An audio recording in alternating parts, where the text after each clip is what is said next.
Hi beautiful, welcome to my channel. In today's video I'm going to show you the absolute worst products that came out in 2023. I don't often do products I hate videos because I mostly like a lot of what I buy, but sometimes there are products that simply are just disappointing.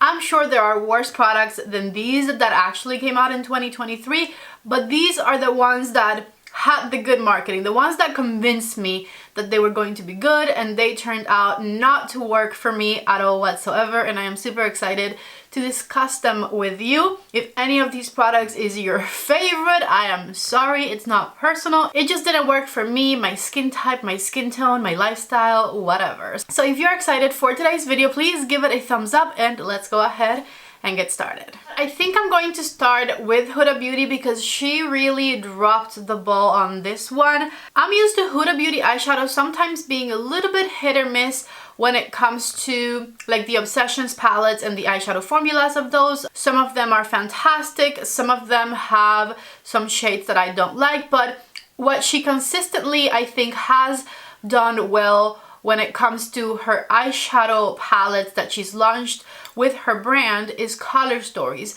The color stories of her palettes tend to usually always be interesting. There's always a shade for everything in her palettes. There's shades that will work for transition, shades that will deepen up the look, shades that are going to be good center of the eyelid type shades. However, this year she dropped the Glowish eyeshadow quad collection right here, and I was so disappointed. These eyeshadow quads are actually made in Italy, and the formula of the shades is pretty fantastic. The shades blend and build well. All in all, I think they have a great performance, but I think that the eyeshadows that she chose to put in these quads just should have been better. I feel like the quads should have been better thought out. This was a fail since the moment I tried it, and it's not the matte shades that are disappointing. I can make these matte shades work with one another. Could I have put a different shade in there that I think maybe I'll like better? Yes, but the mattes are good. I think my main issue with these quads is the horrible shimmers that she chose to put in this palette.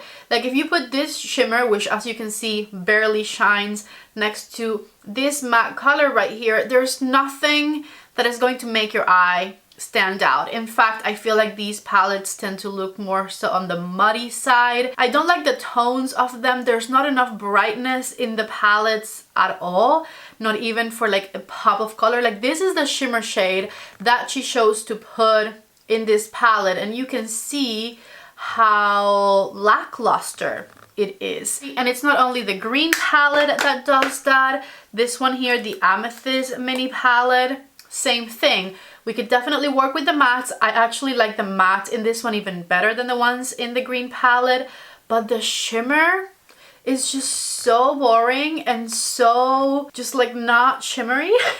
It is so basic and kind of ugly, and it looks very similar to the matte shades in there, so it doesn't stand out. The only quad that I liked kinda from this release was this one here, which is the clay one. The reason I like it best is because, as you can see, the shimmer in this one is a bit more actually shimmery, is a bit more metallic than the other two, but even then it could have been better. The color story of this one could have also been better, and overall this release was just one of the biggest letdowns for me in 2023 because I expect so much more from the Huda Beauty line than these right here. I feel like these are comparable to something you might see like Revlon release. No shade, but kind of shade to Revlon. They just have been releasing boring products for the past 10 years. This is something that I wouldn't be surprised to see at the drugstore on the Revlon section, because the color stories of these to me are simply that boring. Obviously still don't recommend them, and I was just so disappointed and so let down by this release that I had to put it in my worst of 2023 video. I have one more product from the Huda Beauty line that was a huge letdown for me this year, and this one was super hyped up. I feel like this one was a very popular launch. I remember being very excited to finally get my hands on it. I got it while shopping at Sephora one day. I think I filmed it, and it is the Huda Beauty lip blush, and I have not been able to make this work for me, not once. As a blush, I absolutely hate it. I don't like how it looks as a blush at all. I don't feel like it blends out enough. I feel like it immediately stains your face and it disappears, and then if it dries down, there's no way to move it. There's a lot of inconveniences with this one when it comes to using it as a blush, and even as a lip product, as a lip stain, I hate it. I guess it's on me. I don't love the look of lip stains on their own, and I don't find that this one works well when combined with the lip liner, which is what I prefer to use for lip products, lip liner and then fill it with something. I don't find that this one works well with lip liners, so I don't like to use it on the lips either. Plus, the colors she launched were kind of weird. This one was the better one of them, in the shade Rosy Kiss. And even this one is just so basic. Bottom line is, this was a huge disappointment for me as well. I was very excited when it first came out, very excited to try it here on my channel in a video, and I have not picked it up since I tried it in that video. I think I actually did pick it up one more time. I tried to make it work in a different video, and it just is a no for me, and I don't recommend it. And I remember a lot of people saying like this was like the greatest lip stain. Maybe I'm just not a lip stain person. No hate towards this product, I guess, just not for me. Moving on to a different brand, and this is a brand that I love and I have a great relationship with. This product was actually sent to me in PR, but I just could not make it work, and it was the worst mascara I have tried in 2023. I don't even have it to show you. I have the beautiful PR box that it came in because I love this PR box and I display it up there. I am talking about the Eyeshadow Beauty mascara that came out probably around the middle of 2023. I tried it in a video and it just does not do much for my lashes, and I think the main issue of that mascara for me and my lashes is that it is a very, very wet mascara, and so I find that it doesn't really get a grip on my lashes in order for me to build up my lashes. It's just like putting a very watery black substance on my lashes that does not enhance anything. And so for that reason, it is unfortunately part of my worst of 2023 this year. Eyeshadow Beauty has had some amazing releases this year as well. The mascara just was one that did not work for me. And I think mascaras also have a lot to do with the type of lash hairs you have. I saw someone apply that mascara at an Eyeshadow Beauty event that I went to, and it looked amazing on her. But on me, it just does not do anything. It just isn't for my lash type, I guess. I have very thin lashes. Maybe if you have thicker lashes, it will work better for you. But overall, I just do not recommend it. I don't know what I did with my mascara tube. I'm going to put a picture right here of like what it looks like and the wand and all of that. Because I definitely gave it away immediately. I can't find it anywhere. Do not recommend the Eyeshadow Beauty mascara. Did not work for my lashes. So if you have thin lashes like I do, definitely stay away from that one. It was also very messy to apply because it was so watery. Anyways, there are a couple more products in my worst of 2023 video that I also immediately gave away. One of them I think I even returned. So let's just keep going with those, and I'll put pictures next to me so you can see what I'm talking about. I tried them, I hated them, I gave them away or returned them. One of them is the One Size by Patrick Starrr Secure the Sweat Sweat-Proof Mattifying Primer. I also got this one in PR and I was so excited to try it. I did try it during summertime on a busy day where I thought I was maybe going to like sweat some and whatnot. The only thing this primer did for me was dry me out like a raisin, okay? It gave my skin texture, it made my foundation lay on my skin horribly. And the reason I have it in my worst of 2023 video is not just that it didn't work for me, is that I have not heard that this product worked for anyone. My friend Johnny Ross, who has oily skin and lives in a more humid area than I do, used this one. I saw his review on it and he also didn't like it, and it didn't do much when it came to like actually preventing sweat from coming through the makeup, which is its main like claim to fame.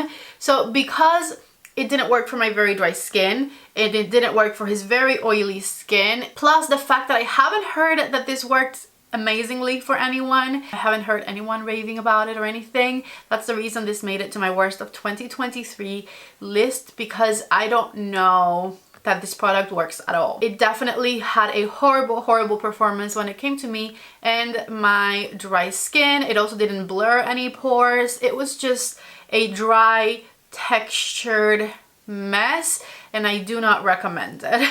One Size Beauty has better primers. There's a lot of other brands that have much better primers, and as I said, it didn't really do anything when it came to preventing sweat or anything like that.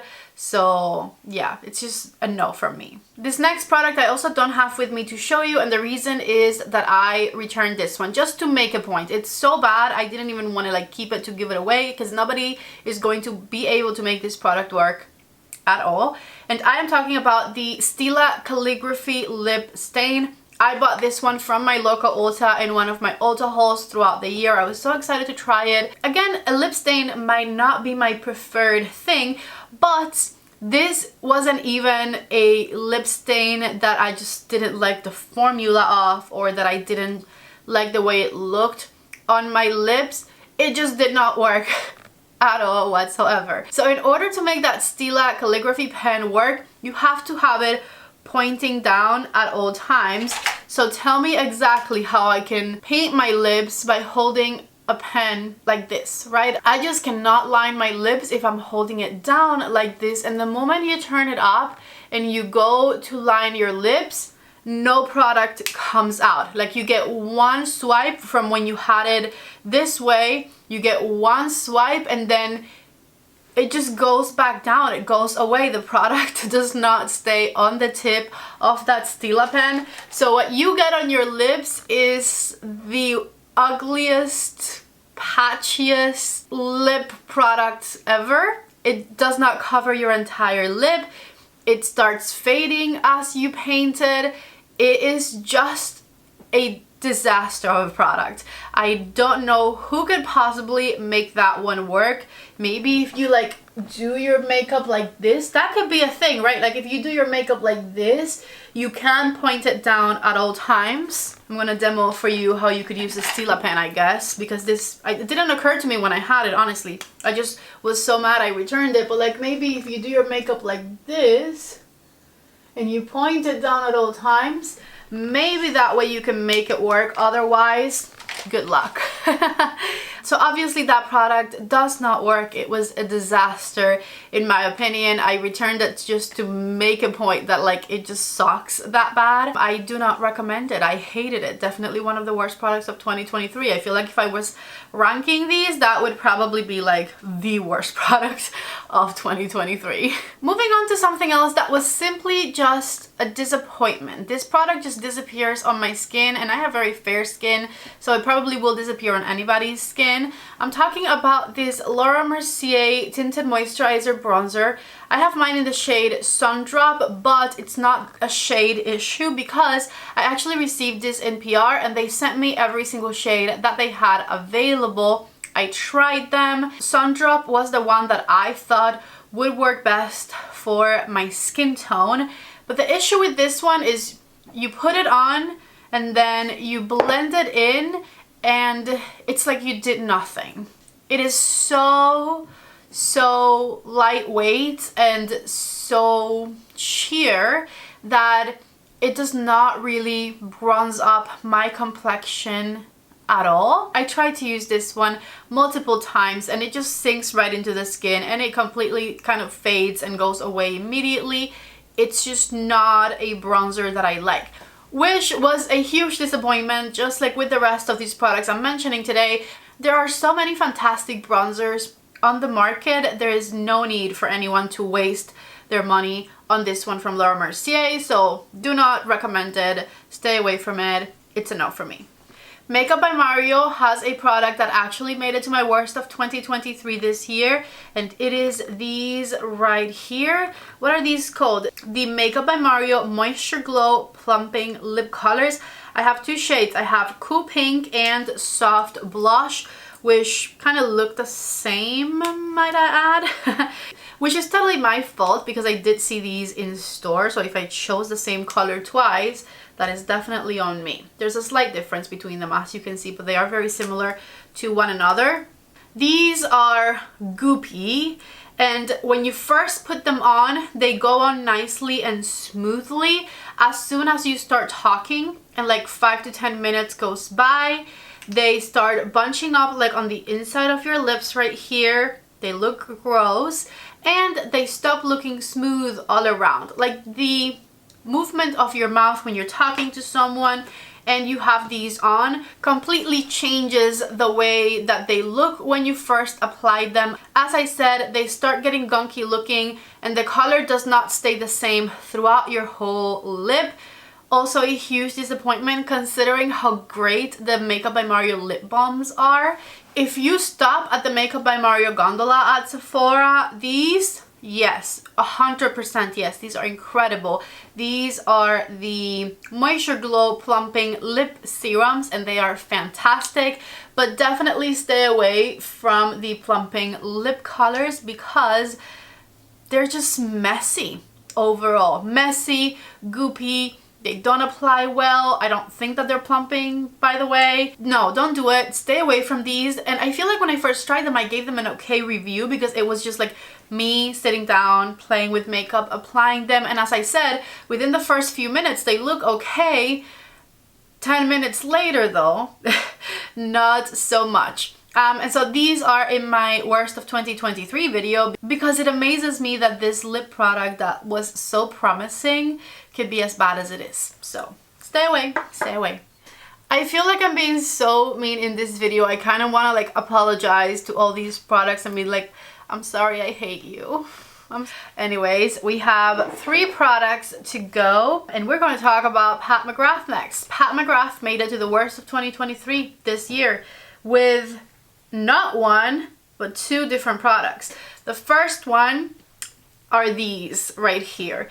These came out at the beginning of the year. They are liquid shadows from Pat McGrath. I have the shades Twilight Platinum and Divine Champagne. These are the Fetish Eyes Longwear liquid eyeshadows. And there is nothing wrong with these, okay? They have an okay performance. They apply easily, they go on smoothly, they don't crease on the eyes, they last for quite a while, but there is absolutely nothing, 0 things that are special about these eyeshadows. And when it comes to Pat McGrath, I don't know about you, but I expect greatness. And this was just such a letdown, especially because she definitely charges a very luxurious price point for products like these. I'm pretty sure these were more than $20 each. I'm not quite sure how much they were. Probably maybe like 24 to 28. Again, I don't remember, but they were pricey. 4 single eyeshadows, definitely pricey. And there was no duochrominess to them, no glittery shine, nothing that was like attention seeking about them. It's like a regular shimmer product. I feel like if you wet your brush and go through a regular shimmer in your eyeshadow collection, you can make it look like this. It's not shiny, it's not glittery, not sparkly, it doesn't have any like shifts in the shades, just meh. Boring, to be completely honest with you, which was a huge letdown because when it comes to Pat McGrath, I just expect color and shine and like just spectacular looking eyeshadows. In contrast, like Moira Cosmetics, which is an extremely affordable makeup brand, has these very affordable eyeshadows that are multi-chromatic and glittery and beautiful for very low prices, and these have the same amazing performance with so much more shine. Moira Cosmetics versus Pat McGrath. Come on. Tell me you wouldn't be disappointed too. Look at how much this shines. Look at the color, how it shifts from like reddish pink to blue. It's a spectacular liquid eyeshadow, which is also very affordable. And then Pat McGrath comes out with that. I don't get it. she needs to step it up. Hopefully 2024 is a better year for her and her brand, because 2023 definitely left a little bit to be desired when it came to Pat McGrath makeup releases. I'm sorry. So let me wipe this off because it makes me mad. The other Pat McGrath product that I have to put in the worst of 2023 video is actually a new product, a kind of innovative product for her brand that she did not have before, and it is the Pat McGrath Intensifies Longwear Eyeshadow Primer right here. I cannot make this work for me. And I think the issue is it makes my eyelids like way too sticky. And so I have to use it in order to make it work, if I want to make it work in a very specific way. The way I usually use any other eyeshadow primer I have ever tried in my collection is I just kind of distribute it all over my eyelid area. I get a brush and rub it in, and the eyeshadows tend to perform better on top of my eyeshadow primers. They tend to look more vibrant and they last longer, but they still blend well when I'm applying them. And this from Pat McGrath, this eyeshadow primer, just makes the eyeshadow application so much harder than it has to be. I think it maybe makes your eyelids like way too sticky. I just know that Pat McGrath eyeshadows, especially her matte eyeshadows, are extremely easy to blend and diffuse and transform on your eyes. And when I have this on and I use Pat McGrath or any other eyeshadow in my collection, any matte that I'm trying to blend on my crease becomes 10 times harder to blend. I end up having to work so much harder with my brush and rubbing so much harder in order to make the eyeshadow blend. It is just not a useful eyeshadow primer. In my opinion, the only way that I would recommend you use this one is kind of as a glitter glue type product. That's the only way I can make it work, meaning I blend any matte eyeshadows I want to blend on my crease first, and then when it's time to apply shimmer shades, I put this one right under where the shimmer shades are meant to go, and then lightly tap the shimmer shades over top of it, and that works. But I don't feel like that was the purpose of this eyeshadow primer. It's called an eyeshadow primer, not a glitter glue, so I feel like you're supposed to be able to blend your mattes while wearing this, and you just cannot. It just becomes, as I said, 10 times harder. So I just do not recommend this eyeshadow primer. Get the Rare Beauty one instead. The Rare Beauty eyeshadow primer, 10 out of 10. Came out a couple years ago, still my favorite. I'm on tube number 2, I think. It's fantastic. The last product that made it to my worst of 2023 list is from MAC Cosmetics, and it is this right here. This is the Lash Dry Shampoo Mascara Refresher from MAC Cosmetics. I think they were trying to be very innovative, and they were trying to create a new product for the market. Maybe they thought that this product would fill in some sort of gap. Now, I think the gap that they were trying to fill in just did not exist, to be honest, because I have personally never asked myself, how can I refresh my mascara? If I feel like I need more mascara because my mascara wears off throughout the day, which is not something that happens. I feel like mascara doesn't wear off throughout the day, but if it did, I would just pick up my mascara and add some more. I don't think a dry shampoo for mascara was needed, and I also don't think it works. I'm trying to use it today again. I had a beautiful mascara that I love on, and I'm just sort of going over it to see if it makes any changes to my mascara that I had already applied, and I do not see a difference. And any difference that I do see, I would also see if I just picked up that mascara and applied it one more time. It is not a life-altering product. It is just not a product that I think was needed at all. I thought the marketing for it was great because it did seem like a promising, new, innovative type of product. But all in all, I just don't think it works. Plus, like I said, they were trying to fill a gap in the market that, in my opinion, my humble opinion, did not exist. If your mascara is wearing off on you throughout the day, get a better mascara. Don't get a mascara dry shampoo. I I'm so sorry that I was so mean in this video, but these products are just a little frustrating for me. So that's the reason why. I truly hope this video was helpful. If you liked it, give it a thumbs up. I'm not linking any of these below because I don't want you to buy them, okay? Give the video a thumbs up if you like them. Subscribe if you haven't already. And the best of 2023 is coming soon. So definitely stay tuned for that. I love you all so much. Thank you for watching. And I hope to see you back in the next one. Bye.